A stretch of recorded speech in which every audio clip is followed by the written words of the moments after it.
Hey, what's up, y'all? It's your girl, Kimmy Changa.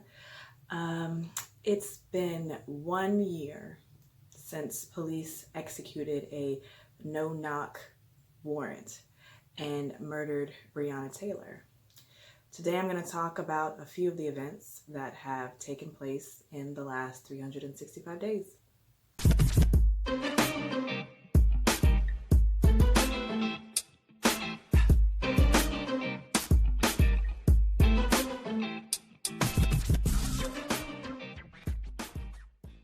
Okay, first things first, make sure you are subscribed to my YouTube channel so that you can stay up to date with my newest content, and make sure you turn on notifications.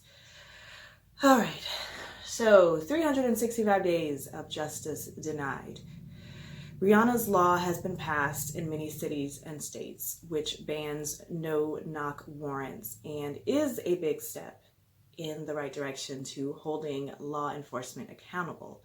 However, no criminal charges have been brought against the officers who actually killed Breonna. Two of those officers were only fired 2 months ago in 2021. Now, I just want you to take a second and think about 1 year, which essentially was around the time most places, businesses, travel shut down due to the pandemic. So here was this beautiful soul who was an EMT, who was helping people, saving lives, putting her life at risk, but doing it out of the goodness of her heart. So that is a light lost from this world, taken from this world, with no justice yet given to her or her family. Kenneth Walker, Breonna Taylor's boyfriend, who was in their home at the time of the break-in, was charged with attempted murder after shooting in self-defense at the intruders breaking into their home. He did end up hitting one in the leg, and he survived. It's only been about a week since a judge permanently closed the case against Kenneth, meaning that he can never be charged again over it, because prosecutors were fighting tooth and limb to charge him and throw him in prison for shooting an officer who ultimately survived. Breonna is dead. An additional disturbing piece of news to this whole racist denial of justice is that the new Louisville, Kentucky chief of police comes from Atlanta, where she resigned after the police killing of Rayshard Brooks in June 2020. So in the summer of 2020, one of several Black men was killed, and this chief of police resigned and then is now coming to Louisville, Kentucky, where justice is denied for Breonna and justice is still denied for Rayshard. You really can't make this shit up. The lack of justice for Breonna and the obsession, the legal obsession with imprisoning the Black male victim makes me physically ill. There is no way to be silent about this injustice and the blatant disregard for Black women.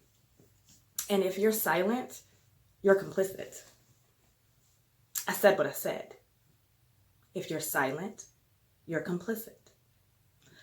Last summer, in the midst of all that was going on between the police brutality, the police killings, the social uprising, the global pandemic, I made a video encouraging you all to use your voice and stand up for what is right. Now, the road is long in that fight, but we can't give up. That's what people who are holding white delusional patriarchy are hoping that we do, is give up, is lose the momentum and the traction that was gained over the course of 2020 by those putting their lives on the front lines of activism and trying to change laws. And, there was some positive advancements in Black leaders being, elected and becoming elected officials, political officials that can really help enact those laws and those changes. So, there has been movement, but there's still such a long way to go. Now, some things that you can do this weekend in honor of Breonna and on the first anniversary of her murder, and for this fight for justice, is call Kentucky's Attorney General and demand justice.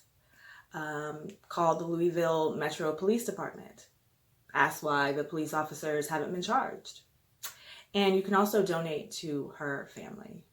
Samika Palmer is pretty active on social media. She's been working with Tamika Mallory and other activists and leaders in the community to just protest, change laws, get her voice out there. Other companies and Black-owned businesses are, selling merchandise in honor of Breonna, putting those funds towards the fight for justice.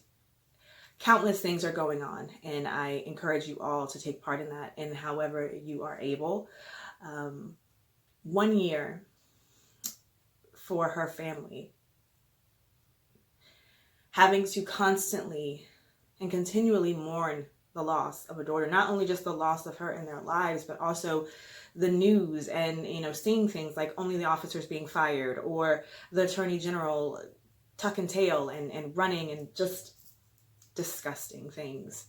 So when you think about the year that you've had, and we've all had our respective years and traumas, and it's impactful in your life, I understand that. But if you think about what Breonna's family has been through and is going through day after day, on top of the global pandemic, on top of just countless other things,